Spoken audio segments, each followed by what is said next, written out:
오늘 1차 회의에서는 제 위원님들 간의 상견례도 하고요.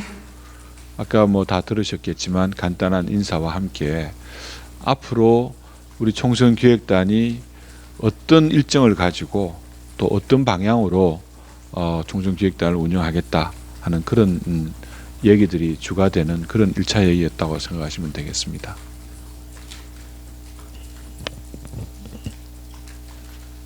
혹시 뭐 질문 있으시면은 해주시면 좋겠습니다. 혹시 의결하신 내용이 좀 있으신가요? 그 동안에 이제 우리 당에서 준비해 왔던 여러 가지 그 안건들이 몇 가지가 있었습니다. 그 관련해 가지고 뭐 공관위 구성이라든지 또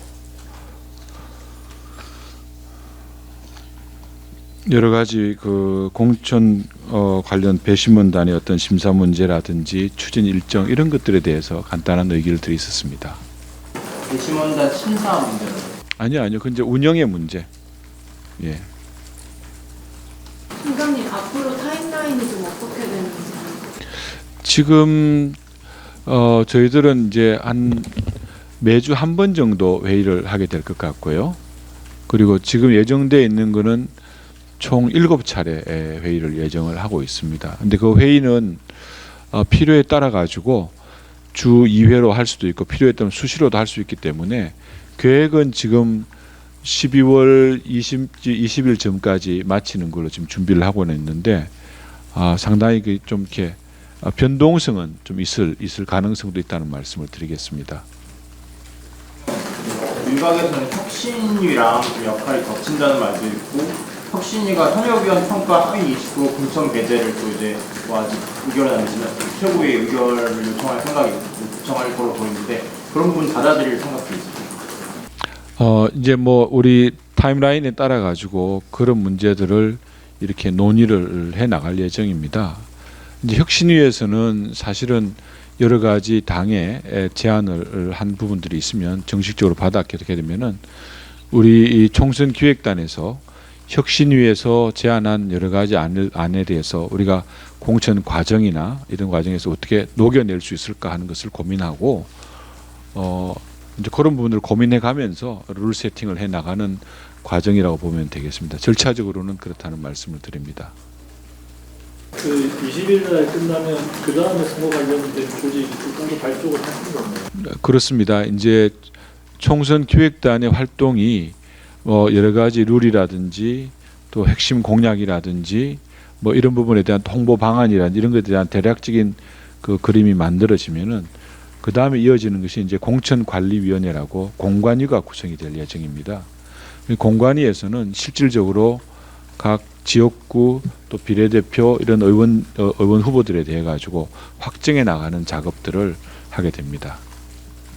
팀장님 그러면 지금 총기단에서 공천 가이드라인 같은 거를 좀 어느 정도 잡아줄 걸로 보이는데 좀 중요하게 어떤 부분을? 총기단 우리 총선기획단 총기단이라고 했습니까? 예. 네, 가이드라인 같은 게 좀 마련해 주실 수 있을까요? 원래 총선 기획단의 역할이 그런 역할입니다. 전체적인 공천 과정의 어떤 여러 가지 룰 세팅이라든지 이런 부분들이 여기서 주로 다뤄지게 되고요. 또 여기서 다뤄진 룰들이 확정된 안들이 이제 공관위로 넘어가게 되는 그런 과정이라고 보시면 됩니다. 하나 더 여쭤보고 싶은 게 뒤에 하트 룰에 대한 좀 의미나 뭐 설명을 좀 해주실 수 있나요? 저희들 네이밍에도 말씀을 드렸지만은 국민마음 총선 기획단이거든요. 어쨌든 국민의 소리를 가장 먼저 우리가 듣자. 또 국민의 말, 그 목소리와 말을 듣고 따르자는 게 첫 번째고, 안심은 주로 민생에 내 삶이 안심할 수 있다. 우리 청년들의 삶이 안심할 수 있다 하는 그런 그 민생에 주로 포커싱이 된 게 안심이라는 표현 속에 들어가 있다고 보시면 되고요. 그 진심이라는 것은 물론 이런 국민의 목소리와 민생을 챙기자 진심이라는 것도 있지만 특히 우리 미래 세대들에 대해 가지고 우리가 가지고 있는 우리 의원들이 좀 진심을 다해서 그분들의 삶도 미래도 챙기고 또 우리 지금 우리나라를 만들고 헌신하신 분들에 대해서도 충분히 배려할 수 있는 어떤 그런 마음을 담아서 사실은 민심, 안심, 진심 이렇게 네이밍을 잡았다는 말씀을 드립니다. 그리고 공천 과정에서는 아까 원칙을 제가 말씀드리겠지만 어쨌든 경쟁력 있는 후보를 국민들 앞에 내놔야 된다는 점, 또 그분들이 능력 있고 도덕성까지 갖춰져 있다면 훨씬 더 좋겠죠. 두 번째는 공천 과정에서 정말 공정하게 뭐 내 사람 네 사람 이런 거 없이 어느 분이 가장 훌륭한 국민들의 눈높이에 맞는 후보를 과정내는 그 과정이 얼마나 공정한 거냐. 그 공정한 과정들을 통해서 우리가 어떻게 질서 있게 공천을 마무리할 수 있을까 하는 그런 부분들에 대한 마음을 담아서 말씀을 드렸던 내용이라고 보시면 되겠습니다. 우려되고 있는 게 대통령실이나 이런 쪽에서 이제 대통령과 가까운 사람들이 전략 공천되지 않을까 하는 우려들이 있거든요. 그런 분들도 경선을 무조건 실시한다는 그런 내용들은 제가 설명드린 내용으로 답변을 대신하겠습니다. 그 전략공천의 비율 같은 것도 여기서 논의가 될 수 있는 건가요? 여기서 공천에 대한 여러 가지 얘기들은 아까 말씀드렸던 그 세 가지 원칙 그리고 우리 나가는 컨셉의 어떤 방향에 따라서 모든 게 담겨져 있다고 생각드리고요. 이 자리에서 뭐 그런 거에 대한 구체적인 답변은 할 수 없습니다. 총장님 뭐 주먹 후보식 공천 안 하고 데이터 이런 거 많이 참고했다고 하시다는 게 그럼 결국 심사를 하실 때 정성적인 평가보다는 좀 정량적인 평가를 많이 드리겠다 이런 의미인가요? 여러분들 민주당 공천 그 룰 보셨는지 모르겠어요. 보셨습니까? 우리 같은 경우는 아까 말씀하신 대로 뭐 여러 가지 여론조사라든지 또 여러 가지 평가에 대한 방법들이 모든 게 또 정량적일 수도 없는 것이고 일부는 또 정성적인 것도 들어가 있다고 저는 필요하다고 생각은 하거든요. 그런 부분을 잘 조화하도록 하겠습니다.